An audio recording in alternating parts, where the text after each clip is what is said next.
I was looking for opportunities for my girls to learn and interact with other kids, and I kept coming across the same two things. And I saw co-ops and I saw enrichment. But what's the difference? Hi everyone, welcome back to my channel. It's Holly. I'm so glad you joined me today. Today we're continuing with our Homeschool 101 series, which are my what is questions that I'm asking. And these are like all the things that I encountered as a new homeschooler 3 years ago. I kept coming across this homeschool lingo and I was just like, I have no idea what that means. And so I felt like there's people out there that were just like me that may just be getting started with homeschooling, that's doing a lot of research trying to figure out what some of this terminology means that they may be reading or hearing or seeing. And so that's what this series is about. And today we are talking about the difference between a co-op versus enrichment. So I was looking for opportunities for my girls to learn and interact with other kids in a learning environment. And in no way had to be like a traditional learning environment or anything like that. I just wanted them to be able to learn with other kids and interact with them in like a learning environment, whatever that was. That was something that was important to our family, and we felt like that was something that our girls would really enjoy and benefit from as well. So as I began looking, I came across co-ops. I had heard of co-ops before, and I also came across the term enrichment. And every time I read something on enrichment, it said, this is not a co-op. So I was like, okay, there's got to be a difference between enrichment and in co-op. So I began to kind of deep dive a little bit to see what the differences were. Now let's talk about co-ops first, because I did have opportunity to participate in a co-op with the homeschool group that I was part of. However, I did not end up participating in this co-op because it filled up really quickly. But basically, to define a co-op, it's when a group of parents come together that are like-minded. And these group of parents could come together through a homeschool group, or it could actually be a large homeschool group where there's several different co-ops and several different parents are forming groups for their kids to interact and learn together. Or it could just be for a couple of people that I've met that I want to form a group together to kind of study a particular subject or topic with my kids. And so I think the important thing is that you're like-minded in your co-op, that you're all, are kind of focused on the same thing, have the same type of goals and values in place for what you are looking to achieve. Once you form your group, whether it's a small group or whether it's a larger group, typically it's the parents that are identifying what they're going to teach their kids, and the parents are actually putting together the curriculum or finding the curriculum, purchasing the curriculum, and actually teaching the kids through the co-op. So for example, the co-ops that I was exposed to that I could have joined, which I missed because they filled up on, were offered through, as I mentioned, a large homeschool group. And within this group, they decided to start a co-op series. And they offered gardening, they offered sewing, and they also offered like a civics class. Someone wanted to teach a children's civics class to teach a little bit about like how the world functions in legislature, where they took a book series and they were teaching through this book series for the kids, which was teaching them things about the economy and the government and how the world works. And so these were just the parents. You could have a parent that's passionate about something that wants to teach and share it with their child and invite other people to be a part of that. Or it could be that parent's profession. Maybe that profession is banking. So they take and make a 6 weeks class on banking. And the co-ops will meet once a week or twice a week or just sometimes twice a month across a time period, whether it's 6 weeks, 8 weeks, or a full semester. I haven't seen any co-ops that go all the way through like a whole year through fall, winter, and spring and summer. Usually it's anywhere from 2 to 4 months. And then the subjects or the topics would change, and you can, do something new with the kids at that point. And so that is what I discovered about co-ops.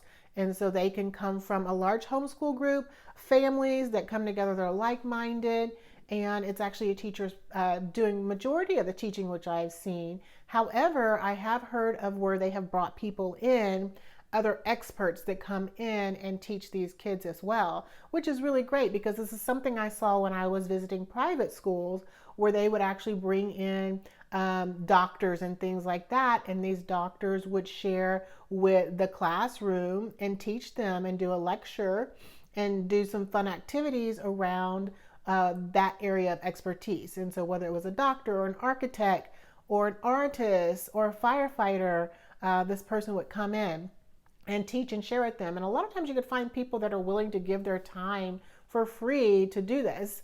And then sometimes you may want to hire someone as the co-op leaders, which is usually one or two people that are making these decisions for what they want to teach. Oftentimes it's the parent that started because they're wanting to kind of do an individual learning for their kid and expose them to some things that they want their kids to be exposed to, or things that their child is actually interested in learning.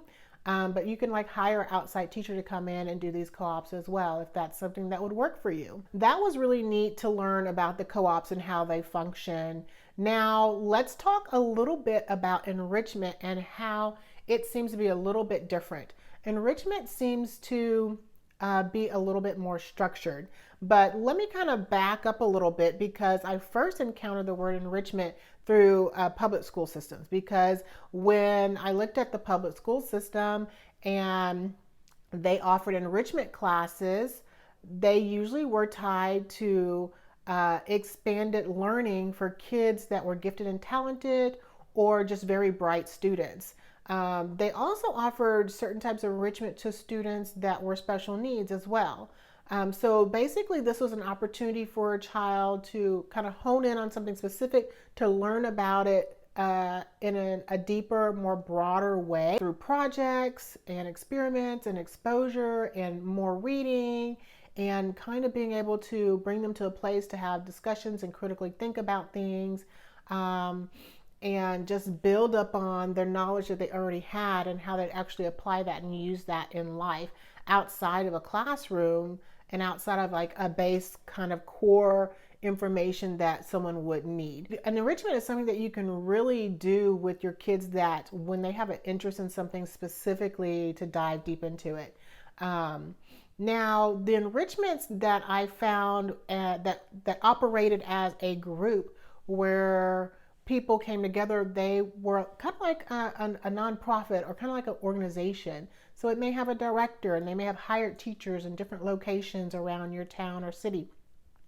And it's very structured, where you come in and it's maybe once a week or twice a week, depending on how often that you want your child to do it. I've seen it offered up to 3 times a week, or just depends on your family needs and what you are looking for. But it's a supplement to what you're already doing at home in your homeschool. So you may have your core curriculum that you're doing, your math, your reading, your language, and your spelling. So whatever your core curriculum is, even if you're doing science and art and history and everything as part of your core curriculum, this is something that's going to enrich. It's going to be added to what you're already doing. So you may be doing science, but there may be a science track in this enrichment that you want them to be exposed to because they really enjoy science. And so they're going to be able to do a deep dive into a particular subject of science, for example, or they're going to be able to do more experiments in through this enrichment program. And it could be the same with art. You know, if you're doing art at home, like we do art at home, but if they do art outside of home, they're going to learn deeper. They're going to be able to go further in how they're applying and using it when there's actually a teacher that is focused on just teaching them artwork. So it could help them kind of expand their interest, their skill set, and their knowledge in that, to see if it's something that they want to keep pursuing. And sometimes it's just fun to have a lot of different things that you expose your kids to. It's just, some kids really enjoy learning, and that's what we want to do, right? We want to instill in our kids a love of learning. If you agree with that, give me a thumbs up below and let me know that you agree with that also. You know, this is all a part of a lifetime of learning. We're always going to be learning something new for the rest of our lives. So back to this enrichment that I was learning about. Enrichment can also complement your core subjects. So you may be doing a math curriculum and find an enrichment program that's also doing the same math curriculum, but it may be like a pull out. So once a week you may go to sit in on someone else teaching so that they can learn and hear another voice from someone else that's teaching that same math curriculum, and it may help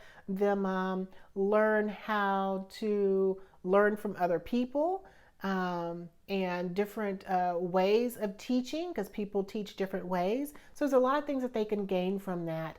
And it also puts them around peers or other students, if that's important to you, for like it is for us to have that experience, for them to have that type of learning environment as well as at home. And so that's what I discovered about enrichment. It could be just like a co-op in a lot of different ways. You could almost say that enrichment is a type of co-op almost, except for the fact that it can be so structured with a director and kind of be set up as a nonprofit. And there's so many other different things that can come alongside of an enrichment program, versus a co-op seems to be a little more casual type of learning environment. Nevertheless, I feel like they both are very good ways to give your children an opportunity to learn and interact with other kids in a learning environment and to learn from other people. I think some things that are important when you're looking for a co-op and when you're looking for an enrichment program is to make sure that those co-ops and enrichment programs aligned with what you believe.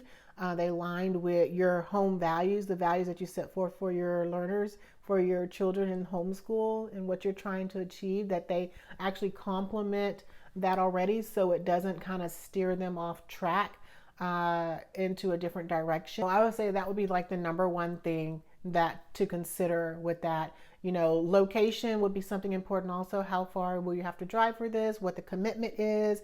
Is there a cost associated with it? Typically there is a cost associated with co-ops and with enrichment programs. Co-ops will probably be a little bit cheaper, or they could be free, because it could be a tag team between the parents, kind of a give and take, a sharing type of bartering type of system that you set up, versus an enrichment, because it typically is more structured, is going to have a higher cost associated with it. And it may be as formal as having a uniform or a, school supply list, and really structured in a way like they're having school, but it's more, but the classes are more of your extracurricular type classes.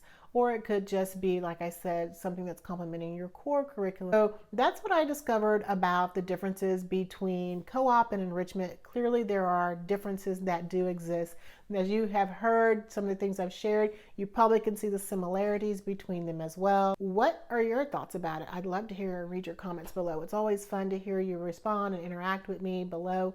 So be sure to make a comment below. I'd love to see if there's something that maybe I left out that you would want to share. So some of you may be wondering if I actually found a co-op or enrichment to participate in, since I mentioned that I didn't get into the co-op that I was trying to get into last time. Well, the answer is yes. I did find something for my kids to join so that they can learn to interact with other kids. And we actually chose to go the enrichment route. And it actually is a one-day program. They had lots of locations and they were at different days and different campuses, but we chose one of those, and my kids were able to go for pretty much a full day, from like a bulk of the day, for about 6 hours. This year they are starting, and their subjects that they're learning are marine biology, art. I miss my supply hall and all the art stuff. You'll see a lot of the art materials that they're going to be using this year. Character building, Spanish, and PE. And so we're really excited about what they're going to be learning in this enrichment program. We're doing it for the full school year, and they're going to be expanding on their Spanish knowledge. They're going to be learning healthy choices in eating and how to take care of their bodies and be active through their PE classes. They're going to be learning about art from a godly perspective, and they're also going to be doing marine biology, studying sea life and sea creatures. And so they're really excited about it, and I'm excited for them as well. They have friends that are going there, and it's going to allow them an opportunity to deepen those relationships with their friends and learn alongside their friends. And that's a beautiful thing for us in our home and our family. And so yes, we did find something that we were able to join and participate in, and we really feel confident it's going to be a really good school year with the enrichment program. That will conclude today's topic on homeschool co-ops versus enrichment programs, and we will continue with a new subject next time on our Homeschooling 101 series. Thanks so much for watching, and I'll see you guys in the next Homeschooling 101.